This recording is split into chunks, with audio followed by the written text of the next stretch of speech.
Hello, everyone. My name is Sion Poteet, and I am a local real estate wholesaler in the state of New Jersey. I am currently operating in central New Jersey. Today, we'll be talking about a very emotionally taxing subject for many. Um, I'd like to begin with disclosing that I am not a lawyer, as you can tell by my scrubs.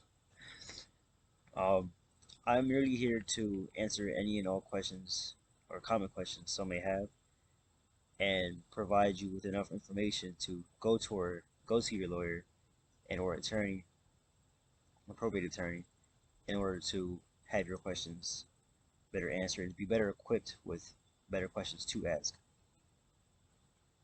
Now, many people wonder, what do you do during probate, especially when it pertains to property or just any other asset that can be sold.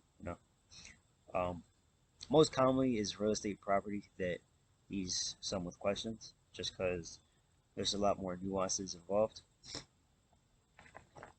Um, so as the executor or the heir, you may be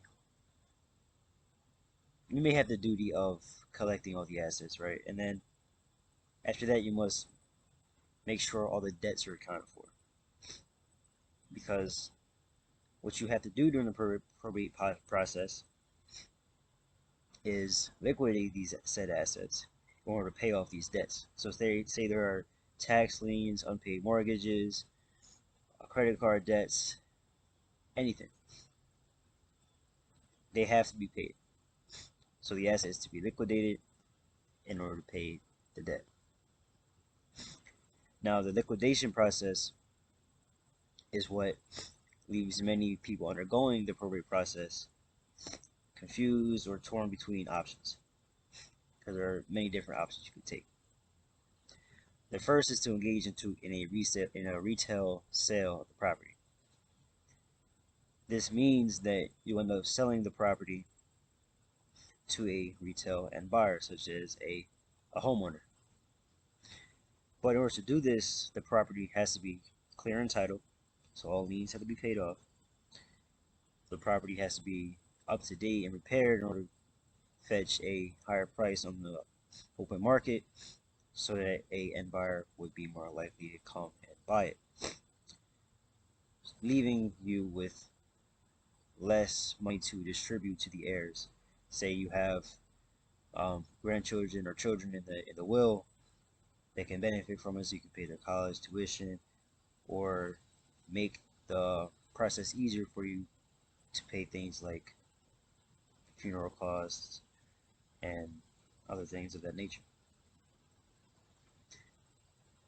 Now, there are many nuances that come with a retail sale, such as 1% closing costs based on the purchase price of the property, 3 to 6% commission fees by realtors, 3% if there is no buyer's agent, 6% if there's both a buyer and a seller's agent.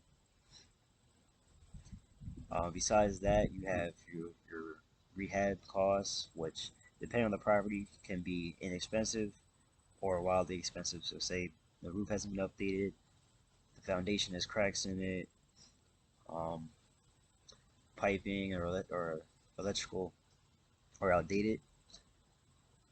Um, it may be more suitable for you to get an all cash offer for a property such as that, whereas it may be more suitable for you to repair or refinish a house that may just need new flooring, paint, etc. And you can fetch a higher price for that in the open market, especially in today's time where many properties are being bidded for, since there aren't many to buy in certain areas. But if there's a lot of work done, or say you even need to be done faster, because retail sales take a long amount of time. For example, repairs may take about 1 to 2 months, depending on how fast the contractors work, and then selling on the market may take 1 to 3 months, depending how attractive the property appears on the open market. Now, say you want to be done with the process, you don't have the time for it, you don't want to eat into the estate funds even more because you have a hefty mortgage payment and the cost of repairs is too great, or you just don't want to sell on the open market. Some people have that reservation. This is where cash offers come in. So a cash offer is where you have a buyer. The buyer comes in, he or she, they say they'll buy it from you as is, so you don't have to make any repairs to it, don't have to do any updating, none of it.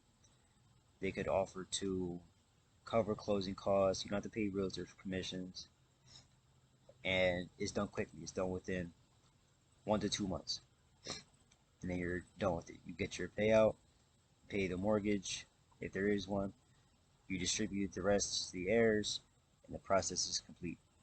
After that, you can take all accounting from the entire process, more than just the house. You may have a car, you may have 401k. Take all of this accounting to the court. The court sees that the process is completed, there's no further work that needs to be done, and the probate process can wrap up. So in all, depending on what route you want to take, the probate process can take between 6 months to a year. It all depends on the route you take. Hopefully, I've answered some questions. If you have any more questions, feel free to reach out to me. You can ask in the comments. I'll be sure to respond. You can even email me. I'll leave my personal email in the description. And if you are pleased by my description, we can maybe even set up an appointment and we can talk further about the process. I hope you all have a blessed day, and I hope that the struggles and strifes you are going through in the long run, that you make it through it, and you continue to hold your head up high and keep moving forward. Um, besides that, enjoy your days. If you are in Jersey, enjoy the beautiful weather. Yeah, have a wonderful day.